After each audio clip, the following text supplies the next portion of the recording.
Good morning students.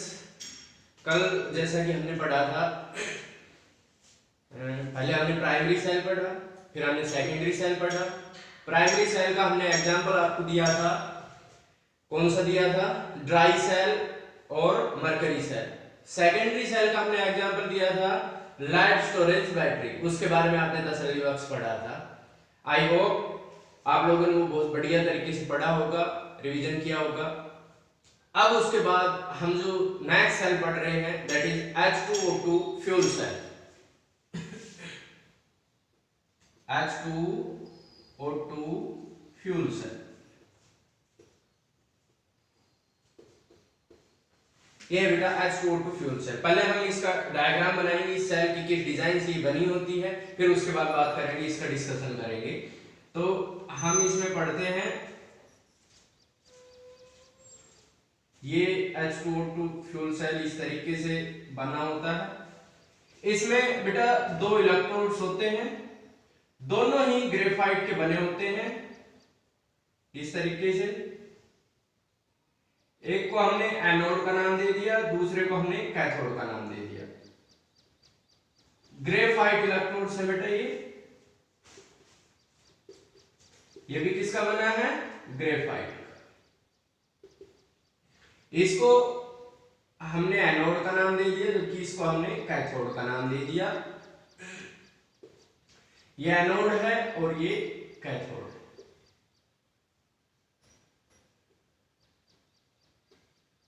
ये construction है इस सेल की।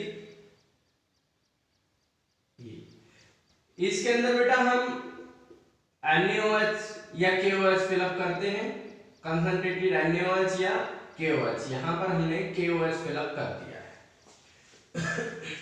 जैसा कि हम नाम से ही समझ सकते हैं H2O2 fuel cell. Fuel cell इसको क्यों कहा गया है? क्योंकि ये सेल फ्यूल के बर्न करने पे काम करता है। जैसे हमारे पास हम एक तरफ से हाइड्रोजन डालेंगे और दूसरी तरफ से ऑक्सीजन, क्योंकि जो कंबशन रिएक्शन होती है वो किसकी प्रेजेंस में होती है? ऑक्सीजन की प्रेजेंस में। तो एक तरफ से हम ऑक्सीजन का सिलेंडर रखेंगे, दूसरी तरफ से हाइड्रोजन का। एक तरफ से हाइड्रोजन डाल दी, दूसरी तरफ से ऑक्सीजन, दोनों मिलेंगी, कंबशन होगा। कंबशन होगा मतलब फ्यूल का कंबशन होगा, तो जो हीट एनर्जी रिलीज होती है उसको हम इलेक्ट्रिकल एनर्जी में कन्वर्ट कर देते हैं। तो what is H2O2 fuel cell?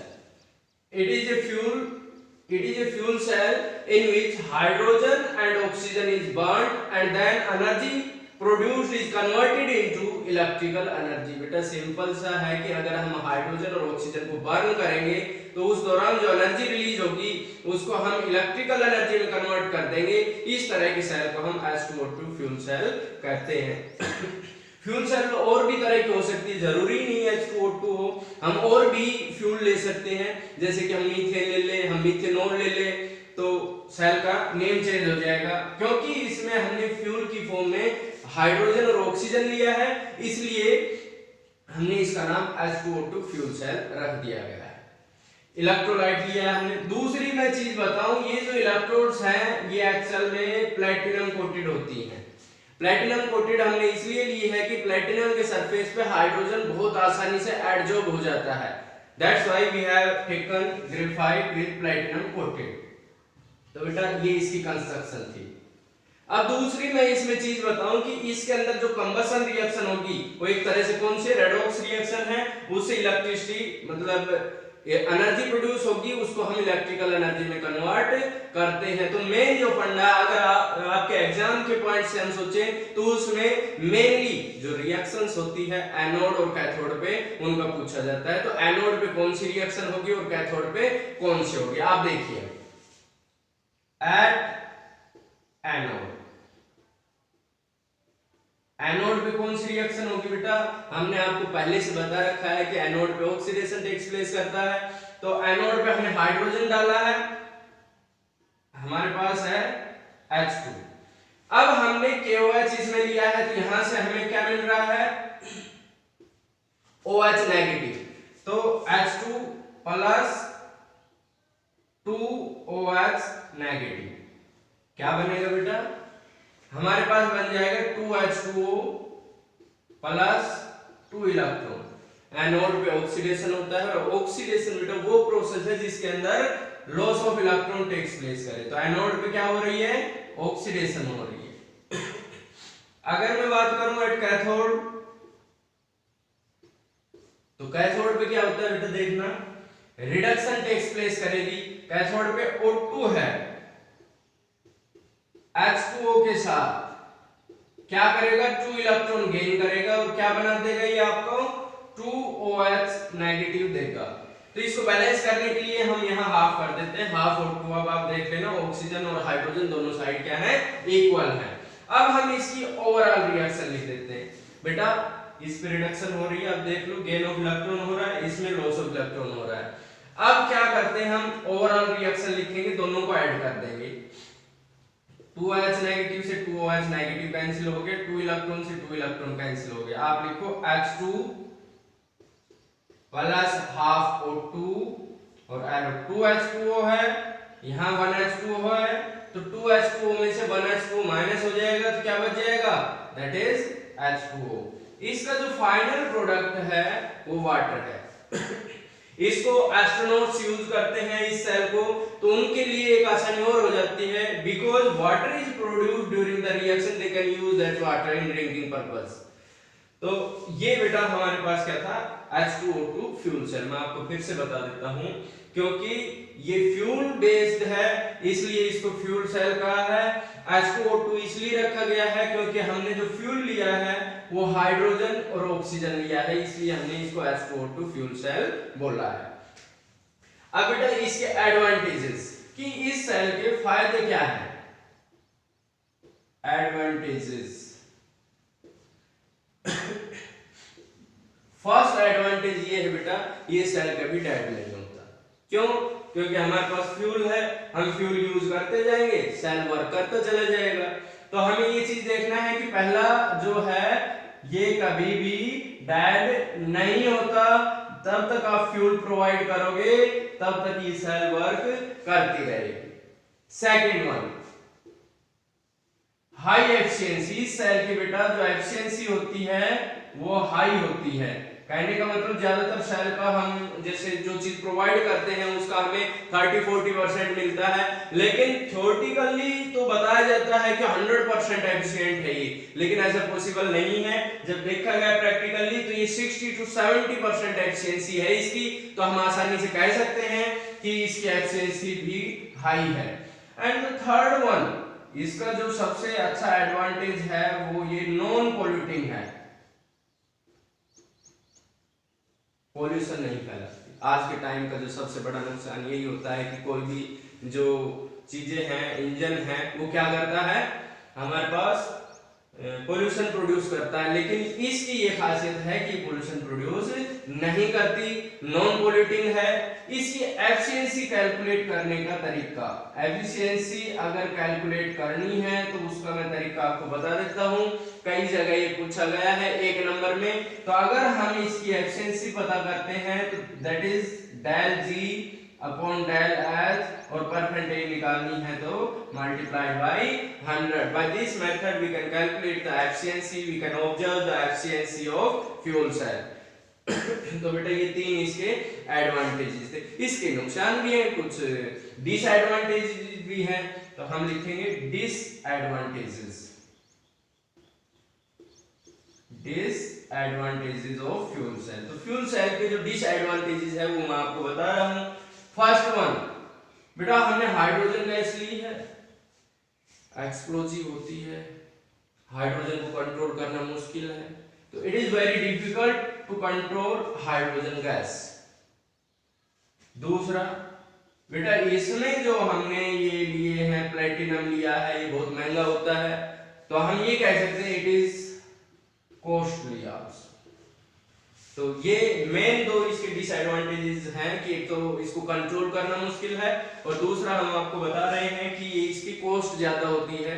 इसमें जो हमने प्लेटिनम यूज किया है दोनों इलेक्ट्रोड्स के ऊपर, वो क्या होता है, महंगा होता है, इसलिए हम कह सकते हैं कि ये कॉस्टली है। These are the disadvantages. H2O2 fuel cell को आपको अच्छे से पढ़ना है, इसके नोट्स बनाने हैं जैसे मैं बता रहा हूं। अब बेटा इसके बाद सेल का जो टॉपिक है वो खत्म हो गया। हमने ड्राई सेल पढ़ लिया है, हमने मरकरी सेल पढ़ लिया है, हमने लाइट स्टोरेज बैटरी पढ़ लिया, हमने H2O2 फ्यूल सेल पढ़ लिया। अब हम इससे आगे चलते हैं, नेक्स्ट टॉपिक है कोरोजन। अब हम कोरोजन की बात करते हैं। डेली लाइफ में कोरोजन आपने काफी सुना भी होगा, लोअर क्लासेस में आपने पढ़ा भी होगा कि कोरोजन क्या होता है। चलो इसके बारे में फिर से डिस्कशन करते हैं हम। कोरोजन ये है हमारे पास कोरोजन। कोरोजन का मतलब क्या होता है बेटा, जैसे किसी और से, पहले मैं यहां से स्टार्ट करता हूं कि हमारे पास कोई और है, और क्या होता है कोई भी मेटल है, ज्यादातर मेटल है वो इम्प्योर फॉर्म में मिलते हैं, उनको आसानी से अगर हम प्योरीफाई करते हैं तो जो इम्प्योर फॉर्म है वो तो और है, और से हम प्योर मेटल अलग अलग मेथड यूज करके प्योर मेटल एक्सट्रैक्ट करते हैं। जैसे ही हम प्योर मेटल एक्सट्रैक्ट करते हैं उसका रिवर्स फिर से शुरू हो जाता है, क्योंकि हमने एक्सट्रैक्ट किया फिर हम एनवायरनमेंट के कांटेक्ट में आए, तो वो जो मेटल है वो एनवायरनमेंट के कांटेक्ट में आएगा तो फिर से वो इम्प्योर होना शुरू हो जाएगा, उसके ऑक्साइड कार्बोनेट बनना शुरू हो जाएंगे, फिर से वो इम्प्योर हो जाएगा।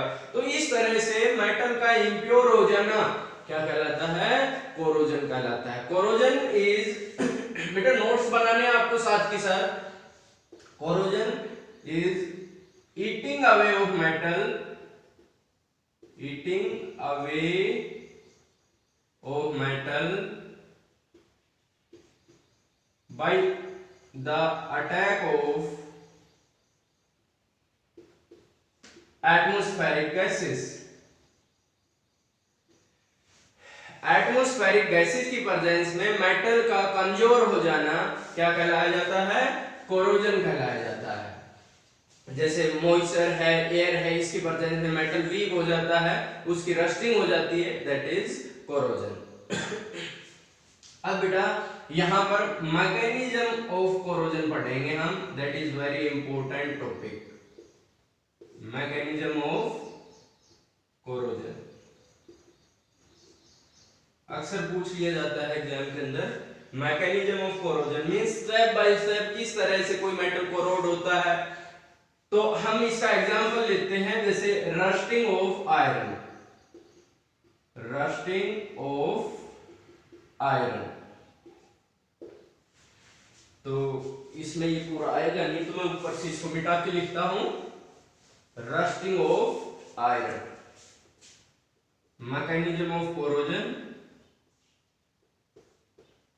Mechanism of corrosion. तो इसका एग्जांपल है rusting of iron, rusting of iron. अब बेटा मैं यहां से एक डायग्राम बना रहा हूं, जैसे मान लो ये कोई आयरन है, इसके ऊपर वाटर ड्रॉपलेट गिरी है, अरे सबने सुना होगा जंग लगना। अब ये जो वाटर ड्रॉपलेट है ये एयर के कांटेक्ट में आती है, तो फर्स्ट स्टेप मैं इसका लिखता हूं, आपको 5-6 रिएक्शंस लिखनी है, बाकी कुछ भी नहीं है। जैसे हमारे पास क्या होता है H2O, ये वाटर ड्रॉपलेट थी, ये जब एनवायरमेंटल गैसेस जैसे CO2 के कांटेक्ट में आई तो ये कन्वर्ट हो गया H2CO3 के अंदर। इस H2CO3 को हम बोलते हैं कार्बोनिक एसिड। अब हम बात करें कि अगर हमारे पास कार्बोनिक एसिड है तो ये किसका काम करता है, ये इलेक्ट्रोलाइट का काम करता है। इलेक्ट्रोलाइट्स क्या होते हैं, जो आयंस में टूट जाते हैं। अब हमारे पास H2CO3 है, ये टूट जाएगा 2H positive and CO3 2 negative. अब आप ये समझिए जितना ज्यादा H पॉजिटिव प्रोड्यूस होगा, ये जो H पॉजिटिव है ये क्या करेगा, कोरोजन को इंक्रीज करता है। कैसे करता है अब आप देखिए, ये इलेक्ट्रोलाइट है जो H पॉजिटिव है, इसकी प्रेजेंस में एक जगह यहाँ पर जैसे ये आयरन है इसकी ऑक्सीडेशन हो जाएगी। तो जो सेकंड स्टेप हम लिखेंगे तो जो Fe है उसकी ऑक्सीडेशन हो जाएगी। ऑक्सीडेशन मैंने पहले भी बताया था, oxidation is loss of electron. तो ये हो गया बेटा Fe2 positive plus 2 electron. Fe ऐसे होता जाएगा, ये प्रोसेस चलता चला जाएगा। मैं इसको लिख देता हूं 2Fe 4 इलेक्ट्रॉन। ये प्रोसेस चलता रहेगा हमारे पास। अब यहाँ पर आयरन हुआ है Fe कन्वर्ट हो गया Fe2 पॉजिटिव 2 इलेक्ट्रॉन। अब जो इसने ये इलेक्ट्रॉन लूज किए हैं और ये जो H पॉजिटिव आयन है ये ट्रांसफर हो जाएंगे दूसरे सिरे पे, क्योंकि यहाँ पर ऑक्सीडेशन हो रही है तो इसको हम एनोड कह देंगे, क्योंकि एनोड पे ऑक्सीडेशन होती है। दूसरा सिरा जो होगा वो कैथोड होगा, जहां क्या होगी, रिडक्शन होगी। अब यहाँ एनवायरमेंटल गैसेस ऑक्सीजन आएगी, डिजोल्व्ड ऑक्सीजन है, तो क्या होगा उसके साथ ये जो इलेक्ट्रॉन है और ये हाइड्रोजन है, इनके प्रेजेंस में जो ऑक्सीजन है उसकी रिडक्शन हो जाएगी। तो हम कहेंगे O2 प्लस ये जो H पॉजिटिव आयन है ये 4H positive plus 4 electron. H positive और इलेक्ट्रॉन की प्रेजेंस में यहां पर क्या हो जाएगी, रिडक्शन, और जहां रिडक्शन होती है उसको हम क्या बोलते हैं, कैथोड बोलते हैं। तो बेटा अब देखो इसको हम क्या लिख सकते हैं, ये बन जाएगा 2H2O, ये रिएक्शन होती है। तो अब एक जगह एनोड हो गया, दूसरी तरफ कैथोड हो गया, एक जगह ऑक्सीडेशन हो गई, दूसरी तरफ रिडक्शन हो गई। अब हम ओवरऑल रिएक्शन लिखें, फोर्थ जो होगी वो हम रेडॉक्स रिएक्शन बना देते हैं, इन दोनों को ऐड कर देंगे क्योंकि ऑक्सीडेशन भी हो रही है और रिडक्शन भी हो रही है। तो हम इसको क्या लिख सकते हैं, 2Fe प्लस रिएक्टेंट को एक तरफ ऐड कर दो O2 plus 4H positive, reactant लिख दिए, 4 इलेक्ट्रॉन से 4 इलेक्ट्रॉन कैंसिल हो गए हमारे पास।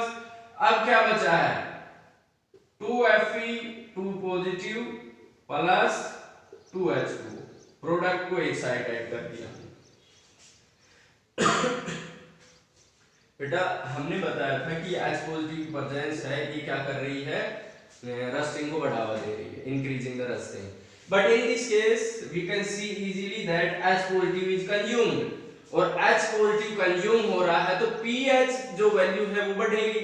आपने pH पढ़ा होगा कि जैसे ये है, यहाँ 7 जो होता है न्यूट्रल होता है, 8 9 10 इधर बेसिक कैरेक्टर बढ़ता जाता है, pH वैल्यू बढ़ती है, यहाँ 6 5 4 इस तरीके से pH वैल्यू घटती जाती है, तो एसिडिक कैरेक्टर इधर बढ़ रहा है। अगर H पॉजिटिव की कंसंट्रेशन कम हो रही है तो एसिडिक कैरेक्टर कम हो रहा है, तो इसका मतलब pH वैल्यू बढ़ेगी। जब 9 10 11 तक pH वैल्यू चली जाती है तो रस्टिंग होना बंद हो जाती है। तो अगर ये H पॉजिटिव कंज्यूम हो रहा है और इसके बाद और H पॉजिटिव प्रोड्यूस नहीं होंगे तो बेटा रस्टिंग भी नहीं होगी। तो इसी प्रोसेस के दौरान H पॉजिटिव भी प्रोड्यूस होते चले जाते हैं। वो कैसे होते हैं मैं आपको बताता हूं। फिफ्थ में ऑक्सीजन की जब प्रेजेंस होगी तो उसके साथ ये वाटर और आयरन के आयन है ये रिएक्ट करेंगे। जैसे मैं कहूं इनको 2 से मल्टीप्लाई कर दो, 4Fe2 पॉजिटिव प्लस 4H2O, और प्रेजेंस किसकी है, ऑक्सीजन की। ऑक्सीजन तो उसको मिलेगी एयर के कांटेक्ट में, तो वो आएगा एनवायरनमेंट में, तो क्या बनेगा आप देखिए 2Fe2O3 plus 8H positive ion. यहां आप गौर करिएगा, हमने आपको बता रखा है कि H पॉजिटिव आयन बढ़ेगा। H पॉजिटिव आयन की प्रेजेंस चाहिए किसके लिए, कोरोजन के लिए। अगर ये H पॉजिटिव की प्रेजेंस रोक दी जाए, इसका प्रोडक्शन रोक दिया जाए तो रस्टिंग नहीं होगी। यहां से फिर H पॉजिटिव आयन प्रोड्यूस हो रहा है और रस्टिंग चलती जाएगी। ध्यान रखिएगा आप इस चीज का। और जो लास्ट पॉइंट है कि वाटर के कांटेक्ट में आते हुए Fe2O3 जब ये X मॉलिक्यूल्स ऑफ वाटर के उसमें आएगा कांटेक्ट में, ये बना देगा Fe2O3 X H2O।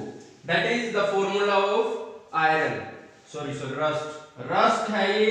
अगर आपसे एक नंबर में कई बार रस्ट का फॉर्मूला पूछा जाएगा, रस्ट का जब फॉर्मूला पूछा जाएगा तो आप कह सकते हो that is Fe2O3 X H2O। Ferric oxide की जो हाइड्रेटेड फॉर्म होती है उसको हम रस्ट बोलते हैं। ये जंग होता है, रेड ब्राउन कलर का होता है ये, और आयरन को कमजोर कर देता है। यहां पर मैं आपको एक चीज और बताऊंगा कि अगर हमें सैलाइन वाटर मिल जाए, सैलाइन वाटर मतलब वाटर विच कंटेन्स NaCl, तो रस्टिंग की स्पीड बढ़ जाती है क्योंकि इलेक्ट्रोलाइट की प्रेजेंस में रस्टिंग बढ़ती है। तो जो हमारे पास बर्फ गिरती है, स्नोफॉल करती है रोड के ऊपर, तो रोड रुक जाता है। उस रोड को साफ करने के लिए हम NaCl का यूज करते हैं। आपने सॉल्यूशन यूनिट में पढ़ा होगा, सॉल्यूशन में बताया गया था कि स्नोफॉल होता है तो रोड पे बर्फ जम जाती है, उसको रिमूव करने के लिए हम NaCl डालते हैं, क्योंकि NaCl क्या कर देता है, फ्रीजिंग पॉइंट को डिप्रेस कर देता है। Due to that depression road साफ हो जाते हैं। लेकिन वहां आपको जो देखने वाली बात है, ये देखोगे अब उस वाटर के अंदर NaCl हो गया, वो सैलाइन वाटर है। अब वहां से जो गाड़ियां गुजरेंगी, वहां से जो व्हीकल्स गुजरेंगे, उनकी रस्टिंग ज्यादा होगी, रस्टिंग की स्पीड बढ़ जाती है। तो ऐसे एरिया में जो गाड़ियां चलती है उनमें रस्टिंग ज्यादा होती है। That is the mechanism of corrosion या रस्टिंग ऑफ आयरन। एक एक पॉइंट को बेटा ध्यान से पढ़ना है। रिएक्शन पूछी जा सकती है, रस्ट का फॉर्मूला भी पूछा जा सकता है। ये इसमें एक एनोड क्रिएट हो रहा है, दूसरी तरफ कैथोड क्रिएट हो रहा है। अच्छे से इस चीज को आप पढ़ेंगे, और जो चीज समझ नहीं आए तो आप मेरे कॉन्टेक्ट नंबर पे, व्हाट्सएप नंबर पे क्वेरी भेजेंगे, क्वेश्चंस भेजेंगे, आप पूछ सकते हैं कॉल करके भी। तो नेक्स्ट इसका स्टेप पे चलते हैं। ये तो इसका मैकेनिज्म हो गया कि रस्टिंग होती कैसे है। इसके बाद हम पढ़ेंगे the factors which promote rusting.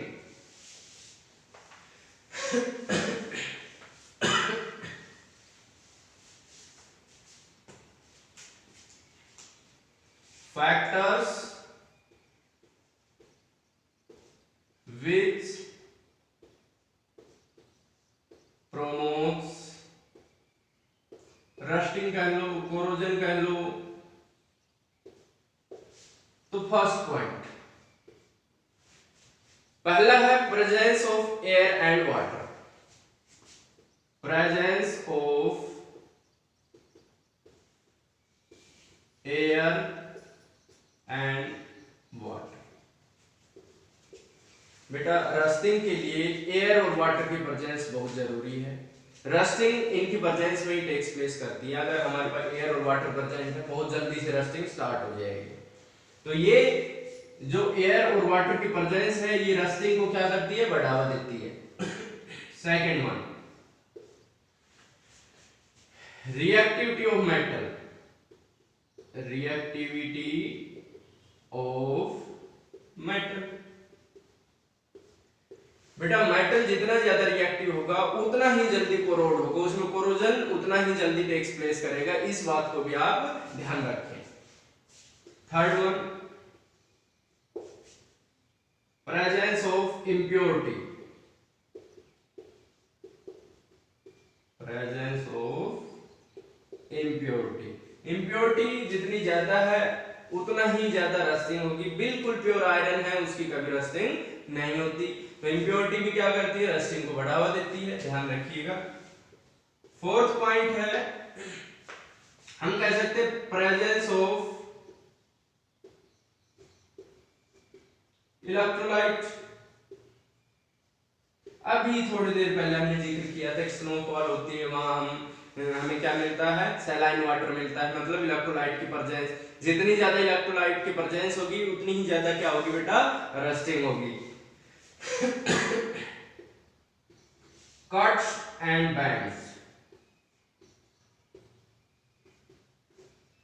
अगर आयरन में या मेटल में कट है या मुड़ा हुआ है तो उसकी उस स्टेज पे, उस कंडीशन में उसकी रस्टिंग क्या हो जाती है बेटा, ज्यादा हो जाती है। तो दीज आर द 5 पॉइंट्स। आप कह सकते हैं एयर वाटर की प्रेजेंस में रस्टिंग बढ़ती है, रिएक्टिविटी मेटल ज्यादा है तो रस्टिंग जल्दी होगी, इम्प्योरिटी है अगर मेटल के अंदर तो ज्यादा रस्टिंग होगी, इलेक्ट्रोलाइट वाटर में प्रेजेंस है तो रस्टिंग ज्यादा होगी, अगर मेटल में कहीं कट है, बैंड है, मुड़ा हुआ है तो उसकी भी रस्टिंग ज्यादा होगी। तो these are the factor which promotes the rusting of iron. इससे आगे हम चलते हैं कि methods of prevention of rusting of iron. हमने पढ़ा रस्टिंग होती क्या है, फिर हमने उसका मैकेनिज्म पढ़ा कि कैसे होती है, फिर हमने पढ़ा कौन कौन सी चीजें हैं जो रस्टिंग को अफेक्ट करती हैं।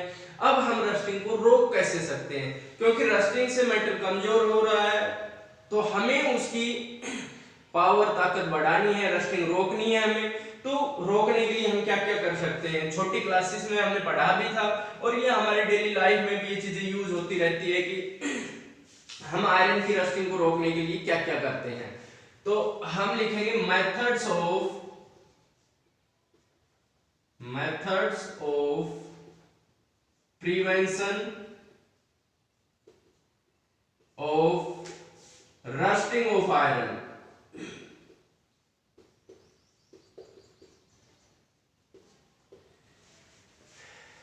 लोहे को जंग लगने से कौन कौन सी चीजों के द्वारा हम रोक सकते हैं, आप अच्छे से जानते हो फिर भी हम पढ़ते हैं।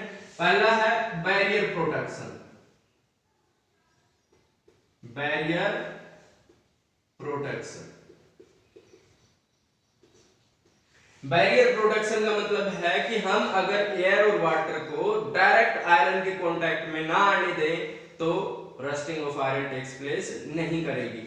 जैसे कि हमारे पास ये कोई आयरन है, एयर और वाटर इसके कांटेक्ट में आए उससे पहले हम इस पे क्या कर दें, पेंट कर दें, ग्रीस लगा दें, ऑयल लगा दें, तो वो जो एयर है, मॉइस्चर है, वो डायरेक्ट आयरन के कांटेक्ट में नहीं आ सकता। तो हमने बीच में बैरियर प्रोड्यूस कर दिया, that is known as barrier protection. हम ऑयल का यूज करके, पेंट का यूज करके हम क्या कर सकते हैं, आयरन की रस्टिंग को रोक सकते हैं। दूसरा जो हमारा मेथड है that is sacrificial method. Sacrificial method क्या होता है भाई? सैक्रिफिशियल मेथड, सैक्रिफिशियल मेथड का मतलब है सैक्रिफाई, दूसरे मेटल को हम सैक्रिफाई करते एक मेटल को बचाने के लिए। अब जैसे गैल्वेनाइजेशन एक प्रोसेस है। गैल्वेनाइजेशन क्या होता है कि आयरन के ऊपर अगर हम जिंक की लेयर चढ़ा दें तो जो एयर और मॉइस्चर के कांटेक्ट में आएगा वो आयरन नहीं आएगा, जिंक आएगा। तो जो रस्टिंग होगी वो किसकी होगी? जिंक की होगी, because zinc is more reactive than iron. अगर यहाँ पर कोई कट भी लग जाता है तब भी जो रस्टिंग होगी वो किसकी होगी? जिंक की होगी, क्योंकि हम जानते हैं zinc is more reactive than iron. मैंने आपको एक सीरीज बढ़ाई थी रिएक्टिविटी सीरीज, तो उसके बेस पे हम कह सकते हैं। अगर हम इसके ऊपर कॉपर की लेयर चढ़ाते, इलेक्ट्रोप्लेटिंग करते तो भी रस्टिंग टेक्स प्लेस नहीं करेगी। लेकिन इस केस में एक प्रॉब्लम आएगी कि अगर हम इसको कट कर देंगे, एक जगह से कट हो जाएगी तो आयरन की जो रस्टिंग की स्पीड है वो बढ़ जाएगी, because iron is more reactive than copper. तो सैक्रिफिशियल मेथड से आप समझ गए होंगे कि दूसरे मेटल को हम सैक्रिफाई करते हैं एक पर्टिकुलर मेटल को बचाने के लिए। Third one is cathodic protection. Cathodic protection, अब बेटा आप समझिएगा, हमने बताया था आयरन की ऑक्सीडेशन होती है तब उसकी क्या होती है? रस्टिंग होती है। तो हम अगर जिसको बचाना है, जिस मेटल को बचाना है उसको कैथोड पे रख दे तो उसकी वो हम कैथोडिक प्रोटेक्शन बोलते हैं। जैसे कि हमारे पास बेटा जमीन के नीचे दबा हुआ ये पाइप है हम देख नहीं सकते इसको बार बार, अगर हमने कोई पाइप आयरन का नीचे दबाया है तो हम देख नहीं सकते इसको बार बार कि भाई इसकी रस्टिंग हुई है नहीं हुई है, और पता भी चल जाए कि रस्टिंग हो गई है तो हम उसको चेंज भी नहीं कर सकते, बार बार कितना चेंज करेंगे। तो उसके लिए हम क्या करते हैं, इसको वायर से कनेक्ट करके और एक हाईली रिएक्टिव मेटल से कंबाइन कर देते हैं। जैसे आयरन से ज्यादा रिएक्टिव मैग्नीशियम है, जनरली हम मैग्नीशियम का इस्तेमाल करते हैं। तो अब क्या होता है कि इसकी रस्टिंग तब होती है जब इसकी ऑक्सीडेशन हो, ये इलेक्ट्रॉन लूज करे। जब एयर और मॉइस्चर इसके कांटेक्ट में आएंगे तो ये क्या चाहेगा? इलेक्ट्रॉन लूज करना चाहेगा। ये इलेक्ट्रॉन लूज करे उससे पहले क्या करता है? मैग्नीशियम इलेक्ट्रॉन लूज करके Mg2 पॉजिटिव +2 इलेक्ट्रॉन में कन्वर्ट हो जाता है। तो रस्टिंग होगी वो किसकी होगी? मैग्नीशियम की, because oxidation takes place at magnesium. तो मैग्नीशियम की रस्टिंग होगी तो हमारा जो आयरन है वो रस्टिंग से बच जाएगा। और फिर इसको हम बाहर रखते हैं तो हमें ये भी पता चल जाता है कि कितनी रस्टिंग हो चुकी है। अगर ये पूरा रस्ट हो जाता है, कोरोडेड हो जाता है, तो फिर इसकी कोरोजन होगी, उससे पहले हम इसको चेंज करके दूसरा मैग्नीशियम यहाँ पर लगा देंगे। तो इस केस में ये एनोड का काम कर रहा है, ये कैथोड का काम कर रहा है। हमने इसको कैथोड बनाया है इसलिए हम इसको कैथोडिक प्रोटेक्शन बोलते हैं। तो बेटा ये हमारे पास मेथड थे किसको? रस्टिंग से आयरन को बचाने के लिए। इन चीजों को आपको ढंग से पढ़ना है, बहुत अच्छे तरीके से इन चीजों को पढ़ना है, इन चीजों का ध्यान रखना है। अब मैं आपको एक आध चीज और बता देता हूं, इस यूनिट का वैसे तो दी एंड हो गया है, लेकिन मैं आपको बताता हूं कि कुछ कंपटीशन टाइप के क्वेश्चंस हैं, उनके बारे में हम जिक्र कर लेते हैं। जैसे कि हम टाइट्रेशन की बात करते हैं। टाइट्रेशन एक वर्ड है, एक्सेल में प्रैक्टिकल में यूज करते हैं हम, जब प्रैक्टिकल क्लासेस चलेंगी तब हम आपको बताएंगे। जैसे टाइट्रेशन हम जिसकी करते हैं उसको हम, ये इस तरीके का है, एक ब्यूरेट स्ट्रैंड होता है, यहां पर हम क्या करते हैं,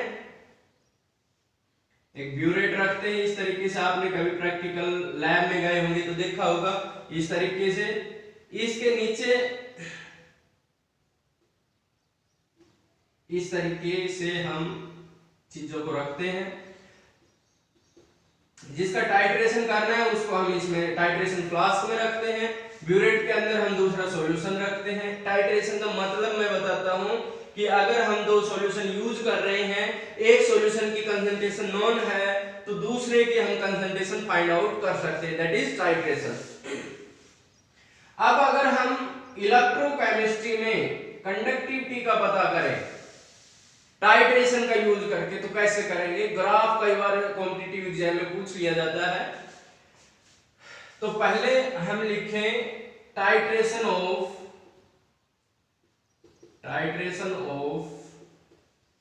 स्ट्रॉन्ग एसिड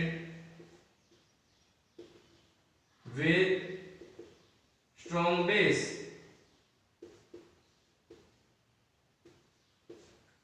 अब बेटा स्ट्रॉन्ग एसिड की टाइट्रेशन कर रहे हैं तो एसिड को हम टाइट्रेशन फ्लास्क में रखेंगे, बेस को हम किस में रखेंगे? ब्यूरेट में रखेंगे। अब मान लो हमने ये ले लिया HCl, स्ट्रॉन्ग एसिड है, यहां पर ले लिया हमने NaOH, स्ट्रॉन्ग बेस है, ड्रॉप वाइज हम इसमें इसको डालते हैं तो क्या होगा? देखो ग्राफ खींचते हैं हम, कंडक्टिविटी और इधर वॉल्यूम ऑफ NaOH एडेड। ध्यान से समझना बेटा, कंपटीशन के हिसाब से इंपॉर्टेंट है ये, वैसे बोर्ड एग्जाम में ऐसा जनरली पूछा नहीं जाता, फिर भी इसको समझना है आपको अच्छे से कि अगर हम देखें कि HCl और NaOH किसकी कंडक्टिविटी ज्यादा है, तो ये तो आपको समझना है बेटा कि HCl has greater conductance than NaOH। ये तो आप अच्छे से समझते हैं, हमने आपको बताया भी था। ये चीजें डिपेंड करती है साइज ऑफ आयन पे। हाइड्रोजन का साइज बहुत छोटा है, smaller the size of ion greater will be the conductivity, हमने आपको बताया था। तो HCl की कंडक्टिविटी ज्यादा है, NaOH की कम है। तो HCl को न्यूट्रलाइज करेगा NaOH। जब हम ये ऐड करेंगे तो H पॉजिटिव है उसको रिप्लेस कौन कर रहा है?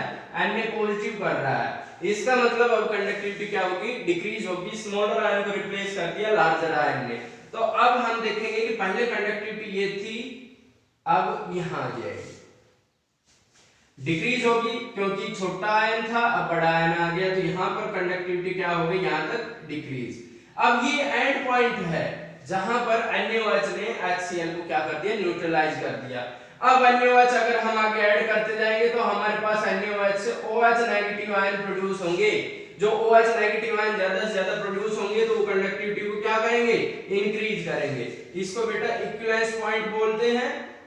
अगर आपसे कॉम्पिटिटिव एग्जाम में पूछ लिया जाए इस तरीके से, मान लो वो पूछ लेता है आपसे कि हमने टाइट्रेशन की है स्ट्रॉन्ग एसिड की स्ट्रॉन्ग बेस के साथ, या हमसे पूछ ले कि HCl की टाइट्रेशन की है NaOH के साथ, तो ग्राफ कौन सा होगा? आपको 4 ग्राफ दे सकता है वो।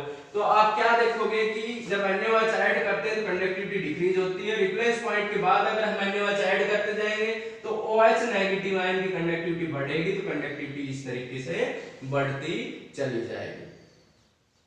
तो आपको इस चीज का ध्यान रखना है, ऐसा ग्राफ आ सकता है। अब आपसे मान लो दूसरा क्वेश्चन पूछ ले, वो आपसे पूछता है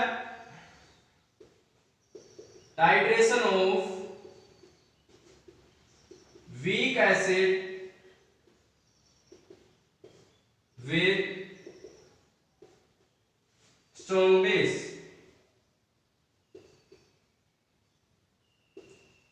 वीक एसिड की टाइट्रेशन करनी है किसके साथ, स्ट्रॉन्ग बेस के साथ। तो कैसे करोगे आप? अब इस केस में आप वीक एसिड ले लो, एसिटिक एसिड है, वीक एसिड है, और स्ट्रॉन्ग बेस है वो ले लिया हमने NaOH। तो बेटा ग्राफ क्या होगा, आप यहां पर कंडक्टेंस ले सकते हैं, यहां पर वॉल्यूम ऑफ NaOH एडिड।